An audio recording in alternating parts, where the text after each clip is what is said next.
Right this second, you are bleeding energy. You are carrying a weight you cannot see. Fighting a war you never explicitly agreed to fight.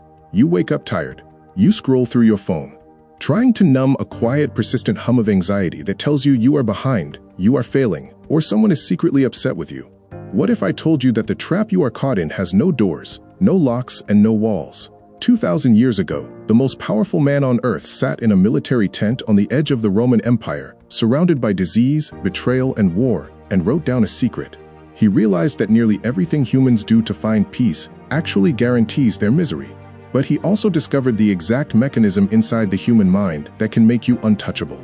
We think our stress comes from the outside, from the passive-aggressive email your boss sent at 4:55 p.m., from the fragile economy, from the way your partner looked at you this morning. But that is a lie your brain tells you to avoid taking responsibility. The things themselves cannot touch your soul. They stand completely still, outside of you, without motion or voice. The object does not hurt you. The event does not hurt you. Your opinion about the event is what cuts you open. Think about the last time someone insulted you. The words were just sound waves vibrating in the air, or pixels on a screen. They vanished the second they were produced. But you kept them alive. You replayed the memory in your head, dragging the ghost of that moment into your present, stabbing yourself with it over and over again. This means you are the absolute architect of your own suffering. If you remove the opinion that you have been harmed, the harm instantly disappears. Today, try this. When something frustrates you, strip away the story. Do not say, "My coworker is trying to sabotage me." Say, "My coworker sent an email with missing information." The first is a tragedy you have to survive. The second is just a fact you can solve. But we do not just torture ourselves with the actions of others. We exhaust ourselves begging for their applause. You are likely working a second, entirely unpaid job without realizing it. The job of managing your reputation in the minds of people you barely even know. You buy things you do not need. You swallow your true opinions, and you curate your life so that strangers will look at you and think you are successful. Look at the people whose approval you are desperate for. What kind of minds do they have? What do they chase? What do they run away from?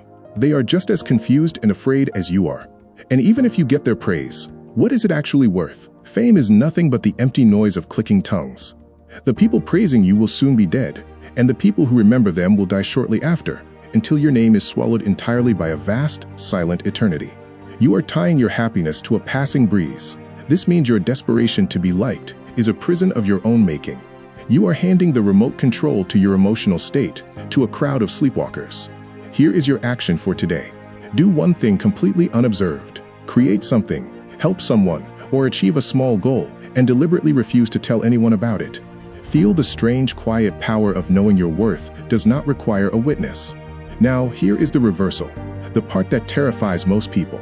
If the world is not causing your pain, you cannot fix your pain by escaping the world. How many times have you thought that if you could just go on vacation, if you could just move to a new city, or if you could just quit this job, you would finally be at peace? We seek retreats in the mountains or on the quiet sea coasts, believing the geography will cure us. But you pack your mind in your suitcase.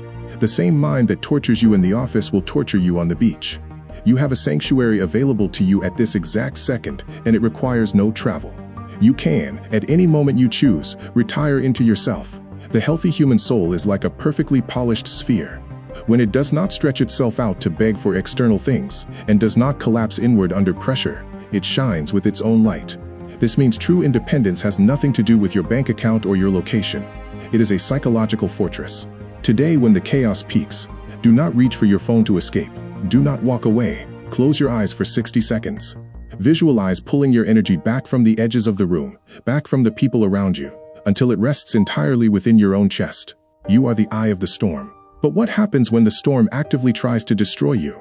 What happens when you do everything right, and life still breaks your heart? We are taught that obstacles are the enemy of progress. You make a plan, and then a crisis gets in the way. A sickness, a financial loss, a betrayal. We view these things as interruptions to our actual lives. That is a fundamental misunderstanding of reality. The interruption is your life. When you throw a small lamp into a raging fire, the lamp does not extinguish the fire. The bright fire consumes whatever is thrown into it, assimilates it, and uses it to burn even brighter. A healthy mind does the exact same thing with adversity. It converts every impediment in its way into the proper matter for itself to act upon. If someone betrays you, That is not a roadblock to your practice of virtue. That is the exact moment you are called to practice forgiveness and emotional control. The obstacle to the action becomes the action itself. The universe does not owe you a smooth path. It provides the raw material, and it is your job to turn it into fuel.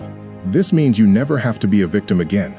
If every disaster can be converted into an opportunity to practice courage, patience, or resilience, then nothing can truly stop you. When the next thing goes wrong today, do not complain. Say to yourself, this is the raw material I was waiting for. And then use it. Yet even if you master your opinions, stop chasing fame and turn your obstacles into fuel. There is one final fear that haunts you. The fear of losing what you have. We cling to our comfort, our relationships, and our youth, terrified that time will steal them from us. But time is a violent torrent of things coming into being, swept off and replaced by others. Loss is nothing else but change, and in this change, the nature of the whole universe delights. When you mourn the loss of a phase of your life, you are fighting the very engine of existence. You are demanding that a fig tree not produce its juice, or that winter never arrive. This means that your grief is often just a refusal to let the world turn. If you can align your will with the changing seasons of your life, the terror of loss loses its grip. Today, look at one thing you deeply love, and remind yourself that it is fragile, temporary, and on loan to you. Love it fiercely, precisely because it will not last. You are rushing through your days as if you are going to live for 1,000 years. You act as if you have unlimited time to figure out who you are. But death is hanging over you right now. You do not possess the past. It is entirely gone. You do not possess the future. It does not exist. You only have this single, razor-thin moment of the present. Whether you live 3 days or 3 ages, the present moment is all you actually have to part with. Are you going to spend it waiting for the world to finally be easy? Are you going to spend it begging for the applause of ghosts? Or are you going to take the scattered, anxious pieces of your mind, pull them back into your own chest, and finally wake up? Follow Psych, guys. Your brain will thank you.